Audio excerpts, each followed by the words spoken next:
C'est dans un hôpital comme celui-ci à Edmonton qu'ils ont été envoyés, ou plutôt séquestrés. Bonne ambiance de Noël dans ce reportage de l'époque.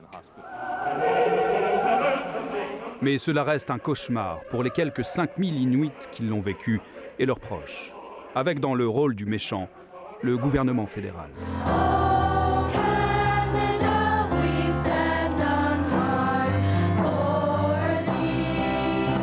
Justin Trudeau est venu leur présenter des excuses. Des excuses officielles pour la gestion que le gouvernement fédéral a faite de l'épidémie de tuberculose entre 1940 et 1960. Cette politique n'était pas accidentelle, mais bien intentionnelle.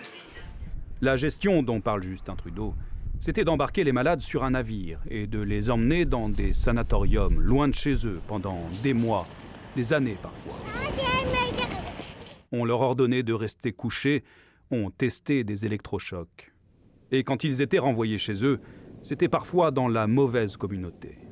Environ 900 seraient morts et enterrés dans un endroit inconnu de leur famille. We are sorry that because we waited, there are many loved ones who will never hear this apology. Des excuses qui ont une fonction très précise. Ce que ça dit en fait aujourd'hui au peuple inuit, c'est que pendant toutes ces années, ils avaient raison de trouver le traitement qui leur a été infligé injuste, inhumain, discriminatoire, voire même raciste. Mais s'excuser, ce n'est pas assez. But an apology alone is not enough. We must also promise to do better. Un registre a été ouvert pour tenter de retrouver la trace des disparus. Et le gouvernement s'est engagé à éradiquer la tuberculose d'ici 2030.